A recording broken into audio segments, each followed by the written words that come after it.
के नाभि मंडल से यानी कि मूलाधार से निकली हुई है। उस फूल में जितनी पंखुड़ियां हैं वो सारे स्वर व्यंजनों को समेटे हुए हैं। यही मनु भैया की ऊर्जा है कि वो जानते हैं कि गणेश जी की पूजा पहले क्यों करनी है, क्योंकि जो गम बीज है वो आपके काम का, क्रोध का, लोभ का, मोह का नाश करता है। लेकिन मनु भैया के पास जो मन की साधना है और जो वो 5-6 जगह कराते हैं उससे आप बहुत जल्दी पार उतरने वाले हो। इसमें इतनी तीव्रता है, आदमी खुद पा लेता है, वो दूसरों को देना नहीं चाहता है। तो ये भारत में बहुत पहले से होता रहा है। एक साधु के जब तक चेला 40 साल तक पैर नहीं दबाता है, जब तक वो दूसरा कुछ देता नहीं था। आगे ना भाई ये व्यर्थ थोड़े ना। आज की दुनिया इतनी तेज है, इतनी एडवांस है। आप किसी को दुनिया क्रैश कोर्स करा रही है नहीं, हर तरह के कि आप जल्दी से IAS बनिए, जल्दी से IPS बनिए, जल्दी से आप SSC क्लियर कीजिए, जल्दी से आप ये कीजिए। महात्मा सारे सोए पड़े हैं नहीं जी। अब आप देखिए केवल निर्मला माता ऐसी है कि आप जिसके धाम में जाओ वो जाते ही अपना शक्तिपात, अपना वज्रपात करा देती है। ठीक है, उनकी वाइब्रेशन आदमी को जाते ही मिल जाती है, वो देने के लिए तैयार बैठी है। आगे ना ऐसे बहुत कम महात्मा धरा पे हुए। तो चाहे फिर वो अंग्रेज हो चाहे इंडियन हो, वो तो मना ही नहीं कर रही है। हाँ, मेरा नाम लो, मेरा दीप जलाओ, मेरा चेहरा याद करो और मेरा गुरु मंत्र लो और मैं आपको शक्तिपात करा देती हूँ।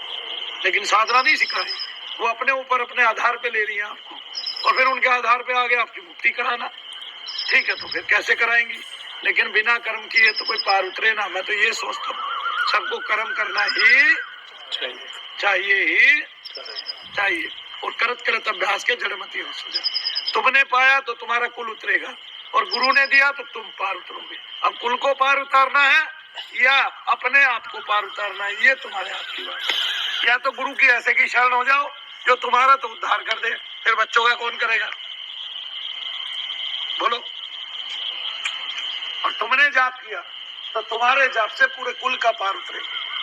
नहीं समझा भाई? गुरु ने कृपा की, चेला बना लिया। अब जो चेला काम कर रहा है उसी को तो मिला उसका फल है कि नहीं? पहले उसी को मिलेगा, बाद में कुछ बचेगा तो आगे मिलेगा, बढ़ेगा ना तो ना सही। अब वो भी चेले ने आगे जाके भगवान की कृपा पाई तो। लेकिन अगर आप पहले ही कर लोगे और करना सीख लोगे तो भगवान की कृपा आप पे होते ही कुल पे कृपा हो जाएगी ईश्वर। ठीक है ना? आपने अपनी मदद स्वयं करनी है। मनु भैया आपको मार्ग दिखाने वाले हैं। वैसे भी गुरु मार्ग ही दिखाई देता, मार्ग ही दिखाता है? गुरु कुमार शिष्य कुंभ है, घड़ी घड़ी खाते खोट और अंतर हाथ सहार दे बाहर बाहे। तो जब घड़ा बनाता है कुम्हार, एक पट्टा रखता है हाथ में चमड़े का, उसको मारता जाता है और घड़ा पकता जाता है।